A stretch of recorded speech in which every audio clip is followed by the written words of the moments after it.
Hello guys, എല്ലാവർക്കും പുതിയൊരു വീഡിയോയിലേക്ക് സ്വാഗതം. നമുക്കറിയാം, കഴിഞ്ഞ കുറച്ച് നാളുകളായിട്ട് നമ്മൾ കേൾക്കുന്ന ഒരു വാർത്തയാണ് ശബരിമല സ്വർണ്ണക്കൊള്ള. അതായത് ശബരിമലയിലെ സ്വർണ്ണപ്പാളികൾ അടിച്ചു അന്വേഷണം കാര്യങ്ങളൊക്കെ നടന്നുകൊണ്ടിരിക്കുകയാണ്. അതിൽ കുറെ അധികം ആൾക്കാരെ പിടിച്ച് ജയിലിൽ ഇട്ടിട്ടുമുണ്ട്. എന്തായാലും ഇതുമായി ബന്ധപ്പെട്ട ഒരു പാട്ടൊക്കെ വന്നിട്ടുണ്ടായിരുന്നു. എല്ലാവർക്കും അറിയാവുന്ന ഒരു വൈറൽ പാട്ടൊന്ന് കണ്ടാലോ.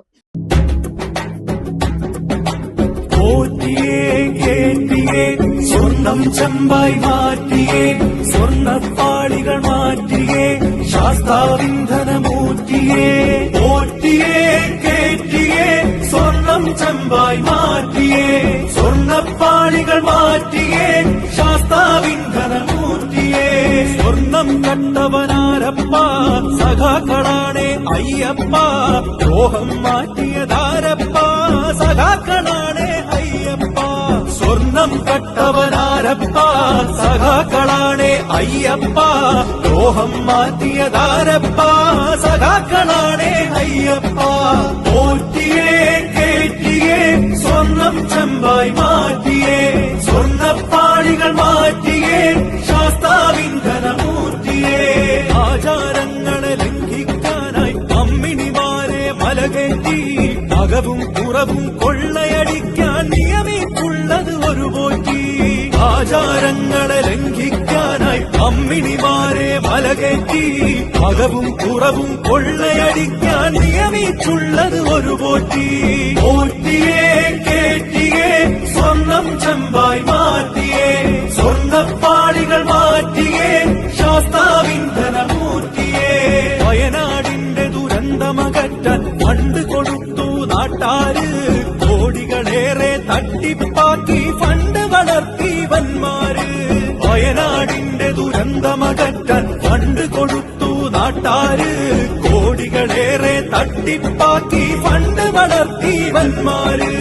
ടിപിയെ കൊല്ലാൻ വന്നവരാരാ, സഖാക്കളാണേ നാട്ടാരെ, ഷാഫിയെ തല്ലാൻ നിന്നവരാരാ, സഖാക്കളാണേ നാട്ടാരെ. ടിപിയെ കൊല്ലാൻ വന്നവരാരാ, സഖാക്കളാണേ നാട്ടാരെ, ഷാഫിയെ തല്ലാൻ നിന്നവരാരാ, സഖാക്കളാണേ നാട്ടാരെ. ആശാവർക്കറെ റോട്ടിലിറക്കിയ ഭരണക്കാരൻ ആരപ്പ, അക്രമ ഭരണവും അഴിമതി ശരണവും കാരണഭൂതം അവരപ്പ. ആശാവർക്കറെ റോട്ടിലിറക്കിയ ഭരണക്കാരൻ ആരപ്പ, അക്രമ ഭരണവും അഴിമതി ശരണവും കാരണഭൂതം അവരപ്പ. കപടതയുള്ളൊരു സർക്കാരിവിടെ ഭക്തജനങ്ങളെ വഞ്ചിച്ചു, കപടത മായ്ക്കാൻ പാർട്ടിക്കാരുടെ സംഗമമിവിടെ ഒപ്പിച്ചു. കപടതയുള്ളൊരു സർക്കാരിവിടെ ഭക്തജനങ്ങളെ വഞ്ചിച്ചു, കപടത മായ്ക്കാൻ പാർട്ടിക്കാരുടെ സംഗമമിവിടെ ഒപ്പിച്ചു.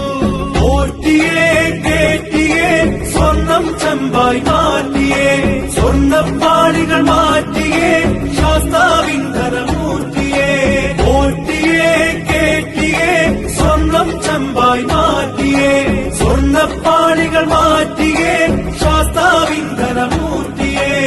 ഓറ്റിയേ കേറ്റിയേ, സ്വർണം ചെമ്പായി മാറ്റിയേ, സ്വർണ്ണപ്പാളികൾ മാറ്റിയേ, ശാസ്താവിന്ധനമൂർത്തി. അപ്പൊ എല്ലാവരും പാട്ട് കേട്ടല്ലോ. ഈ അടുത്ത കാലത്തൊന്നും ഇത്രയും ഹിറ്റായിട്ട് ഒരു പാട്ട് പോലും ഇറങ്ങിയിട്ടില്ല. കാരണം അത്രത്തോളം ഒരു ഹൈപ്പാണ് ഈ ഒരു സോങ്ങിന് കിട്ടിയത്. പോറ്റിയെ കേറ്റിയെ എന്നുള്ള ആ ഒരു സോങ്. കാരണം അത്രത്തോളം അത് വൈറലായി. ഈ പാട്ട് എഴുതിയവർക്കെതിരെയും അതുപോലെ തന്നെ ഇത് പാടിയവർക്കും പ്രചരിപ്പിച്ചവർക്കെതിരെയൊക്കെ ആദ്യം കേസും കാര്യങ്ങളൊക്കെ ഉണ്ടെന്നൊക്കെ പറഞ്ഞിരുന്നു. പിന്നീട് ആ കേസൊക്കെ അങ്ങ് എന്താ പറയാ വേണ്ടാന്ന് വെച്ചു. കാരണം കേസൊക്കെ കൊടുത്തു കഴിഞ്ഞാൽ പിന്നെ ഇത് ആകെ മൊത്തത്തില് ചീഞ്ഞ് നാറുന്ന ഒരു കേസാണ്. അപ്പൊ അതുകൊണ്ട് തന്നെ പിന്നീട് ആ ഒരു പാട്ടിന് വലിയ പ്രശ്നങ്ങളൊന്നും ഇല്ലായിരുന്നു. ഇപ്പൊ എന്തായാലും അതുമായി ബന്ധപ്പെട്ട്, അതായത് ഈ സ്വർണ്ണക്കൊള്ളയുമായി ബന്ധപ്പെട്ട് ഒരുപാട് ഞെട്ടിക്കുന്ന രഹസ്യങ്ങളാണ് പുറത്തു വന്നുകൊണ്ടിരിക്കുന്നത്. എന്തായാലും നമുക്ക് ആദ്യം തന്നെ എന്താ ശരിക്കും ശബരിമലയിൽ നടന്ന, അതായത് ഈ സ്വർണ്ണപ്പാളി അതെന്താണ് സംഭവം എന്നുള്ളതിന്റെ ഒരു വിശദമായിട്ടുള്ള ഒരു വീഡിയോ ഉണ്ട്. എന്തായാലും നമുക്ക് ആ വീഡിയോ ഒന്ന് കാണാം. ശബരിമലയിലെ സ്വർണ്ണപ്പാളികൾക്ക് സംഭവിച്ചത് എന്താണ്, ആ സ്വർണം പോയ വഴി ഏതാണെന്ന് നമുക്കൊന്ന് വളരെ വേഗം നോക്കി വരാം. 1998 വരെ പ്രേക്ഷകർക്കറിയാവുന്നതുപോലെ ശബരിമലയിലെ സന്നിധാനവും ശ്രീകോവിലുമെല്ലാം ശിലയിൽ തന്നെയായിരുന്നു. അതിൽ ഏതെങ്കിലും തരത്തിലുള്ള പാളികൾ പൂശിയിരുന്നില്ല. 98 വിജയമല്യ 30 കിലോഗ്രാമിലധികം സ്വർണവും 1900 കിലോയിലധികം ചെമ്പും ഉപയോഗിച്ചുകൊണ്ട് ശ്രീകോവിൽ പൂർണ്ണമായിട്ടും സ്വർണം പൂശാൻ ഒരുങ്ങുന്നത്. അതിന്റെ ഭിത്തികളും മേൽക്കൂരയും ഒപ്പം ശ്രീകോവിലിനുള്ളിലെ ചില ഭാഗങ്ങളുമൊക്കെ പടിയുമടക്കം സ്വർണം പൂശി. എന്നാൽ പിന്നീട് ഈ ദ്വാരപാലക ശില്പങ്ങൾ, അതായത് നിലവിൽ പ്രേക്ഷകർ കാണുന്ന ശബരിമലയിലെ ശ്രീകോവിലിന്റെ കടുത്തയുടെയും കറുപ്പസ്വാമിയുടെയും 2 ദ്വാരപാലക ശില്പങ്ങളുണ്ട്. അത് ശിലയിൽ മാത്രം തുടരുന്നതിൽ അഭംഗി തോന്നിയ വിജയമല്യ അതുകൂടി സ്വർണം പൂശാൻ തീരുമാനിക്കുകയായിരുന്നു. അങ്ങനെ ആ ശില്പത്തിൽ സ്വർണം പൂശാൻ വേണ്ടി 1998 ശ്രീകോവിൽ പൂശിയ വിജയമല്യ 99 NJR ജുവലറിയിലെ ജീവനക്കാരൻ നമുക്ക് നൽകിയിരിക്കുന്ന മൊഴി അനുസരിച്ച് 800 ഗ്രാം സ്വർണത്തിലാണ്, എന്ന് പറഞ്ഞാൽ 100 പവൻ സ്വർണം ഉപയോഗിച്ച് 2 ശില്പങ്ങളും സ്വർണം പൂശുകയായിരുന്നു. ഇത് മോൾഡ് ചെയ്യുകയാണ് ചെയ്തത്, യഥാർത്ഥത്തിൽ പൂശലല്ല, പ്ലേറ്റിംഗ് അല്ല നടന്നത്. ചെമ്പുപാളി, ആ ചെമ്പുപാളികളുടെ മുകളിൽ കൃത്യമായി ക്ലാഡ് ചെയ്ത് പിടിപ്പിക്കുകയായിരുന്നു സ്വർണ്ണപ്പാളികൾ എന്നുള്ളതാണ്, ആ മോൾഡ് നഷ്ടപ്പെട്ടു പോകാതെ. ഇത് 800 ഗ്രാം ഉണ്ടായിരുന്നു എന്നതാണ് ഈ ജുവലറിയുടെ ജീവനക്കാരൻ നൽകുന്ന മൊഴി. എന്ന് പറഞ്ഞാൽ 100 പവനാണ് ഈ 2 ദ്വാരപാലക ശില്പത്തിലും ഉണ്ടായിരുന്നത്. ഇത് കൂടാതെ താഴെ ഒരു പീഠവും കൂടി ഉണ്ടായിരുന്നു.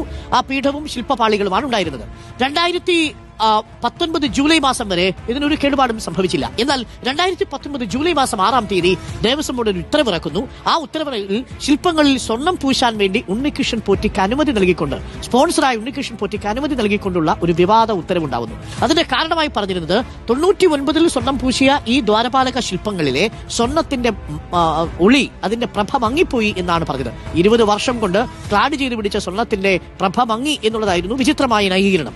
ആ ന്യായീകരണത്തിലൂടെ ഉണ്ണികൃഷ്ണൻ പോറ്റിക്ക് 2019 ജൂലൈ മാസം 6-ാം തീയതി അനുമതി നൽകുന്നു. ആ അനുമതിയെ തുടർന്ന് ജൂലൈ മാസം 19-ാം തീയതി പാളികൾ അഴിച്ചെടുത്തു. സന്നിധാനത്ത് വെച്ച് തൂക്കി നോക്കിയപ്പോൾ 42.8 കിലോഗ്രാം ഭാരമുള്ളതായിട്ട് മഹസറിൽ രേഖപ്പെടുത്തുക കൂടി ചെയ്തു. 42.8 കിലോഗ്രാം ഭാരമാണ് അന്ന് ഇത് അഴിച്ചുകൊണ്ട് പോകുമ്പോൾ ഈ ദ്വാരപാലക ശില്പത്തിലെ ചെമ്പിനും സ്വർണത്തിനും ആകെ ഉണ്ടായിരുന്ന തൂക്കം. ഞാൻ നേരത്തെ പറഞ്ഞു, ഇതിൽ ആകെ പൂശിയിരുന്ന സ്വർണത്തിന്റെ അളവെന്ന് പറയുന്നത് 100 പവൻ മാത്രമായിരുന്നു എന്നത് ജുവലറിയുടെ ജീവനക്കാരൻ സാക്ഷ്യപ്പെടുത്തിയിട്ടുണ്ട്. ഇനി അറിയേണ്ട പ്രധാനപ്പെട്ട ചോദ്യം, 2019 ജൂലൈ മാസം 19-ാം തീയതി ഇത് വിവിധ പാളികളായിട്ട് 14 പാളികളായിട്ട് അഴിച്ചെടുത്ത് ട്രാക്ടറിൽ പമ്പയിലേക്ക് കൊണ്ടുപോവുകയും പമ്പയിൽ നിന്ന് ഒരു ടാക്സ് തന്റെ കാറിൽ അദ്ദേഹം ചെന്നൈയിലേക്ക് കൊണ്ടുപോയി എന്നുമാണ് പറയുന്നത്. പക്ഷേ കൊണ്ടുപോയ ദിവസം മുതൽ തിരിച്ചു കൊണ്ടുവരുന്ന ദിവസം വരെ 39 ദിവസത്തിന്റെ ഇടവേളയുണ്ടായിരുന്നു. ഈ 39 ദിവസത്തിനിടയിൽ എന്ത് സംഭവിച്ചു എന്നതായിരുന്നു പ്രധാനപ്പെട്ട ചോദ്യം. 2019 ജൂലൈ 19-ാം തീയതി അഴിച്ചെടുത്ത് 2019 20-ാം തീയതി പാളികൾ ദേവസ്വം ഉദ്യോഗസ്ഥർ ഉണ്ണികൃഷ്ണൻ പോറ്റി ഏൽപ്പിക്കുന്നു. ഇവിടെയാണ് ആദ്യത്തെ ലംഘനം നടക്കുന്നത്, മാനുവൽ ലംഘനം നടക്കുന്നു. എക്സിക്യൂട്ടീവ് ഓഫീസറും അഡ്മിനിസ്ട്രേറ്റീവ് ഓഫീസറും കമ്മീഷണറും അടക്കമുള്ളവരുടെ സാന്നിധ്യത്തിൽ, വിജിലൻസ് പോലീസിന്റെയും ഇൻസ്പെക്ടറുടെയും സാന്നിധ്യത്തിൽ ചെയ്യേണ്ട കാര്യം ഉണ്ണികൃഷ്ണൻ പോറ്റി എന്ന അതുവരെ ആ ദേവസ്വം ബോർഡിന് മറ്റൊരു തരത്തിലും പരിചയമില്ലാത്തയാളെ ഏൽപ്പിക്കുന്നു. അങ്ങനെ ഉണ്ണികൃഷ്ണൻ പോറ്റി 2019 ജൂലൈ മാസം 20-ാം തീയതി ഈ പാളിയുമായിട്ട് പോകുന്നു. അന്ന് ജൂലൈ മാസം 20-ാം തീയതി പോകുന്ന ഉണ്ണികൃഷ്ണൻ പോറ്റി ചെന്നൈയിൽ എത്തുന്നത് 39-ാം ദിനമാണ്. ഓർമ്മിക്കണം, 39 ദിവസം ഉണ്ണികൃഷ്ണൻ പോറ്റിയുടെ കൈവശം ശബരിമലയിലെ ഈ 2 ദ്വാരപാലക ശില്പപാളികളും ഉണ്ടായിരുന്നു. 2019 ഓഗസ്റ്റ് മാസം 29-ാം തീയതി ചെന്നൈയിലെ സ്മാർട്ട് ക്രിയേഷൻസിൽ എത്തുന്നു. എത്തിച്ചത് ചെമ്പുപാളികളാണെന്ന് MD പങ്കജ് ഭണ്ഡാരിയുടെ മൊഴിയുണ്ട്. പ്രേക്ഷകർ നോക്കൂ, അഴിച്ചെടുക്കുന്നതാവട്ടെ 800 ഗ്രാം സ്വർണം പൂശിയിരിക്കുന്ന ചെമ്പുപാളി. അത് അഴിച്ചെടുക്കുന്നത് 2019 ജൂലൈ 19-ന്, അത് ഉണ്ണികൃഷ്ണൻ പോറ്റിയുടെ കൈവശം കൊടുക്കുന്നത് 2019 ജൂലൈ 20-ന്, അത് ചെന്നൈയിലെ സ്മാർട്ട് ക്രിയേഷൻസിൽ എത്തിക്കുന്നത് 2019 ഓഗസ്റ്റ് 29-ാം തീയതി. 39 ദിവസം എത്തിയപ്പോൾ സ്വർണ്ണമില്ല, പകരം ചെമ്പുപാളി മാത്രം. തൂക്കിയപ്പോൾ ഭാരം 38.25 കിലോ, 4.5 കിലോയുടെ കുറവ്. ഇത് ചെമ്പുപാളിയിൽ സംഭവിച്ച കുറവാണെന്നുള്ളത് വ്യക്തമാണ്. പക്ഷേ അതിലെ 800 ഗ്രാം സ്വർണം എവിടെ പോയി എന്നതാണ് ചോദ്യം. സ്വർണം വീണ്ടും പൂശിയപ്പോൾ ഭാരം 38.653 കിലോ ആയി എന്ന് കമ്പനി തന്നെ സാക്ഷ്യപ്പെടുത്തുന്നു. ശേഷം 2019 സെപ്റ്റംബറിൽ പടികളുമായി പോറ്റി നാട്ടിലേക്ക്. 2019 സെപ്റ്റംബർ 9-ന് കോട്ടയം ഇളമ്പള്ളി ക്ഷേത്രത്തിൽ പാളി ദർശനത്തിന് വയ്ക്കുന്നു. 2019 സെപ്റ്റംബർ 11-ാം തീയതി പോറ്റിയിൽ നിന്ന് പാളികൾ ദേവസ്വം ഏറ്റുവാങ്ങുന്നു. രാത്രി നട അടച്ച ശേഷം ശില്പത്തിൽ ചേർക്കുന്നു. ഇതിനിടയിലാണ് ജയറാമിന്റെ വീട്ടിൽ കൊണ്ടുപോകുന്നു. ഫാക്ടറിയിൽ വെച്ച് തന്നെ ഇത് പൂജിക്കുന്നു. ആ സ്വകാര്യ പൂജയ്ക്കും അത് കാരണമാവുന്നു. അതിനുശേഷം പിന്നീട് 2019 ശേഷം 2025 വീണ്ടും ഇതേ ഉണ്ണികൃഷ്ണൻ പോറ്റി സന്നിധാനത്ത് വരുന്നു. സെപ്റ്റംബർ 7-ാം തീയതി സ്വർണം പൂശാൻ പാളി ചെന്നൈയിലേക്ക് കൊണ്ടുപോകാമെന്ന് പറയുന്നു. പക്ഷേ ഇപ്പോൾ അന്നത്തെ പാളിച്ചയിൽ നിന്ന് തിരുവിതാംകൂർ ദേവസ്വം ബോർഡ് പഠിച്ച മാനുവൽ പ്രകാരം ഉദ്യോഗസ്ഥരുടെ സാന്നിധ്യത്തിലാണ് സ്വർണം പൂശാൻ ചെന്നൈയിലേക്ക് കൊണ്ടുപോകുന്നത്. ഉണ്ണികൃഷ്ണൻ പോറ്റിയുടെ കയ്യിൽ 2025 സെപ്റ്റംബർ മാസം 7-ാം തീയതി ഇത് കൊടുത്തയച്ചിട്ടില്ല. പകരം മാനുവൽ പ്രകാരം തന്നെ ചെന്നൈയിലേക്ക് കൊണ്ടുപോകുന്നു. അത് ഹൈക്കോടതിയിലേക്ക് സ്പെഷ്യൽ കമ്മീഷന്റെ റിപ്പോർട്ട് വരുന്നു. 2025 സെപ്റ്റംബർ 17-ാം തീയതി സ്വർണം പൂശിയപ്പോൾ 2 താങ്ങുപീഠങ്ങൾ അധികം നൽകിയെന്ന് പോറ്റി പറയുന്നു. അത് പിന്നീട് കളവായിരുന്നു എന്ന് ബോധ്യമാവുന്നു. സെപ്റ്റംബർ 28-ാം തീയതി 2 താങ്ങുപീഠങ്ങളും പോറ്റിയുടെ സഹോദരിയുടെ വീട്ടിൽ നിന്ന്, വെഞ്ഞാറമൂട്ടെ വീട്ടിൽ നിന്ന് കണ്ടെത്തുന്നു. 2025 ഒക്ടോബർ 3-ാം തീയതി പോറ്റിക്കെതിരെ തെളിവുകൾ പുറത്തുവരുന്നു. അങ്ങനെ പോറ്റി താൻ സ്വയം കുഴിച്ച കുഴിയിൽ വീഴുന്നു. ഇതാണ് യഥാർത്ഥത്തിൽ ഇതുവരെയും ഈ വിഷയത്തിൽ സംഭവിച്ചിരിക്കുന്നത്.